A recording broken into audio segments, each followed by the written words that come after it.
In this history, I want to give you the details.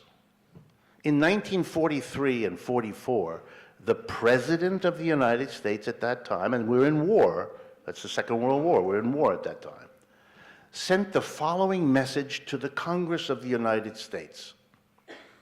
He said, I want an increase in the rate of taxation on the richest American individuals. And then he proposed, and I won't embarrass you by asking how many of you did not know what I'm about to tell you. He proposed the following tax rate on the richest people: 100%. No, this is the reality. The rule was to be, here's his proposal: every dollar over $25,000 a year that any American earned, he wouldn't earn. Every dollar over $25,000, the government would take exactly all of it. You know what that's called in the rest of the world? A maximum income.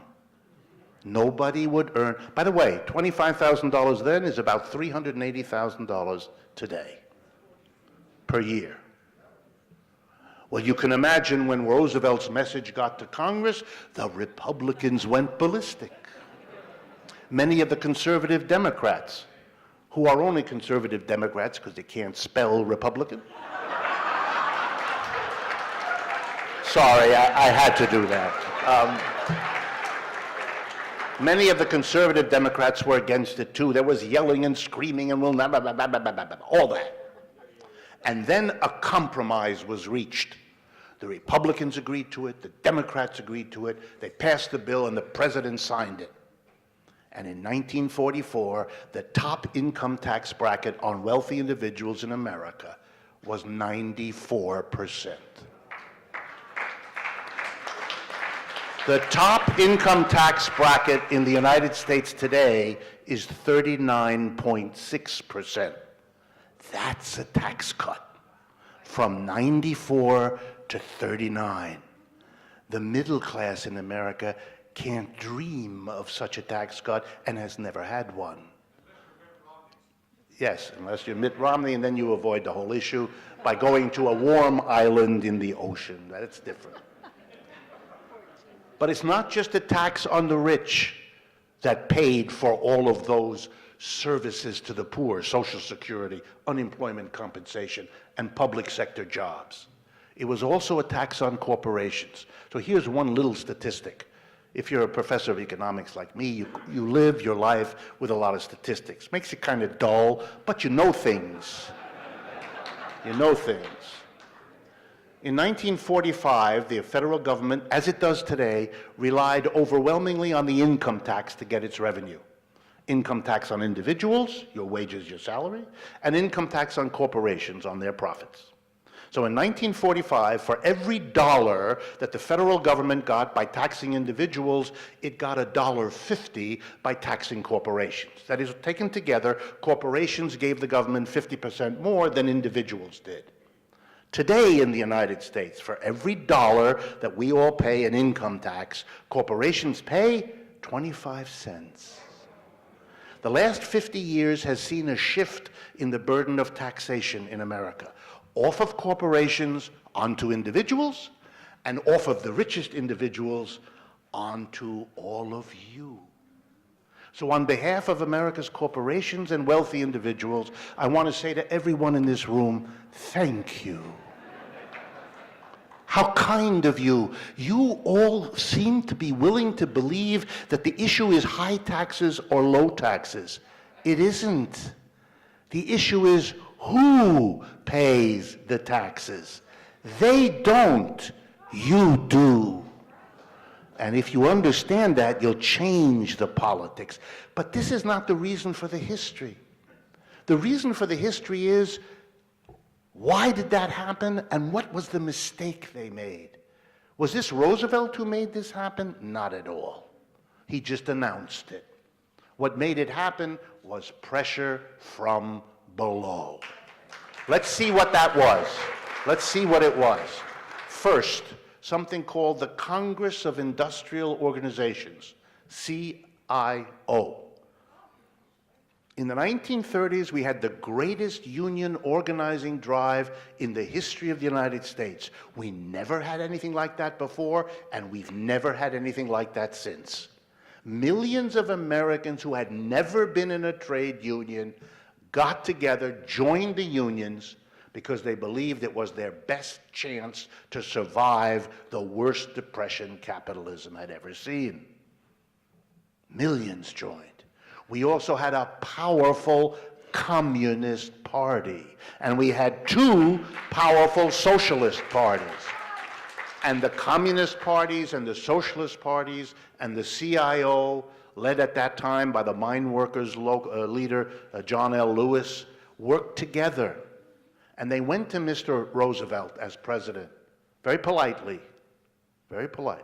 and they said, look, Mr. Roosevelt, we got these millions and millions of people that we've organized as union, socialist, communist, all that. And you got to do something for us. Because those of us that are unionists are telling you we're suffering terribly and no one's helping us. And those communists over there, they keep saying that if something doesn't happen, then we're going to do in America what those people over in Russia did, and that's scary. And they said that to Roosevelt, and Roosevelt was an astute politician. He knew they meant it because he could see what was going on. They had the millions of people. So he went, he convened a meeting of rich people and corporations. You know, he comes from that background personally. His family is an elite family. And he told them, he basically said to them, look, I got to do something for the mass of people. It's going to cost an enormous amount of money. You're going to give it to me. Because if you don't, you're going to lose it all. So you better give me some, because that's your only hope. Look every day in the street. You see those communists marching down and talking about Russia? Do you want to lose it all? He split them. He didn't win them all over, not by a long shot. He split the corporate leaders, and he split the rich. Half went with him, and half formed the Republican Party backbone. Okay? But the half was enough so he could get those things through.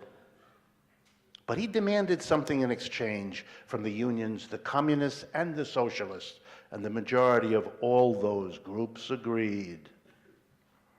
I'm going to give you the best help for the mass of people you could imagine. Social Security, unemployment, what I went through with you. But you've got to stop talking revolutionary babble. I don't want to hear that anymore. We're not going to do that. Not in Russia. Blah, blah. Stop all that. If you shut that down, I'll give you Social Security. I'll give you jobs. I'll give you what you want. That deal was struck. That deal was done. The masses got a program. What's the lesson here? Two lessons. One, you want a different outcome to a period of economic hard times, you got to build organizations from below. You count on the political structure, you will get exactly nothing. Okay? That's first lesson. But even more important is the second lesson. If you don't, here we go now, change the organization of the enterprise, if you don't radically alter the capitalist enterprise, everything you do can and will be undone. See, what happened was you left in place the heads of all the corporations. You left in place the organization of the major shareholders, the board of directors, the whole apparatus that we began today with. You left them in place, which meant you left in place the people, the boards of directors and major shareholders, with every incentive to evade these rules and regulations. You put a high tax, we'll go to the Bahamas. You impose a rule, we'll move in a way you can't. We'll go to work to evade whatever rules and regulations you pass. When we're strong enough, we'll go and weaken them. And when we're really strong, we will repeal them. One example, in the midst of the Great Depression, Americans understood, as we have learned again, that one of the causes of a Great Depression is the behavior of the major banks in your society. So angry were Americans in the 1930s, almost as angry as polls suggest they are today, that a bill was passed called the Glass-Steagall Act, the Banking Act of 1933 and 34. The details aren't important. It creates a wall between investment banking and commercial banking so that deposits we all put in the bank cannot be invested in a risky way so we don't get them back. That bill became the law. The minute it became the law, all the big banks, Bank of America, Citibank, Chase Manhattan, all the rest, went to work to evade it, and that took 25 years of successful evasion. Then they got stronger and weakened it. And then in the 1990s, they were finally strong enough, they got together and they repealed it. And they sent a bill to Congress to eliminate the Glass-Steagall Act. And in 1999, the President of the United States signed the repeal. President Bill Clinton. Okay, he signed the repeal, 1999. 8 years later, economy collapsed and the banks let us into it. What a joke. But the joke's on us. The first time you react to a capitalist crisis by rules and regulations, shame on them for undoing it. But if all we do is react to the next crisis by another set of rules, then it's shame on us. We haven't learned anything.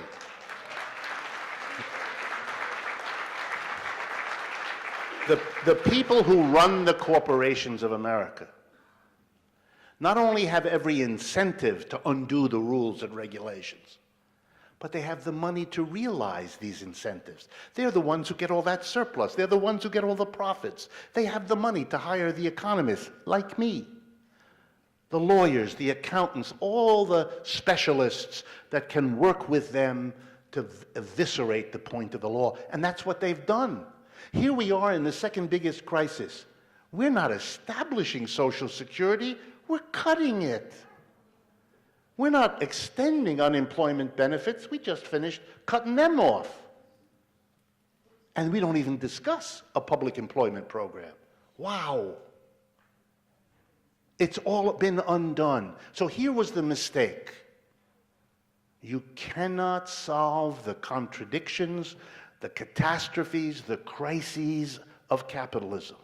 You cannot undo the abandonment of North America, Western Europe, and Japan in the way I described, unless you deal with the organization of the enterprise.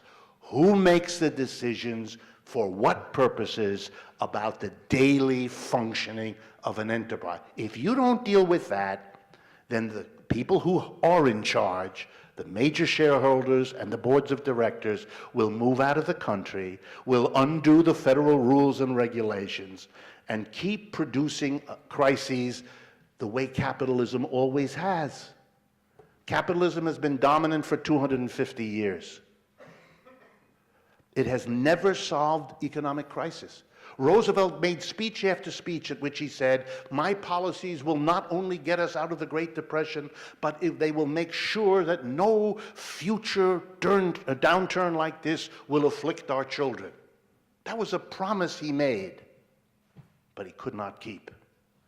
Every president since Roosevelt, including Obama, has promised the same.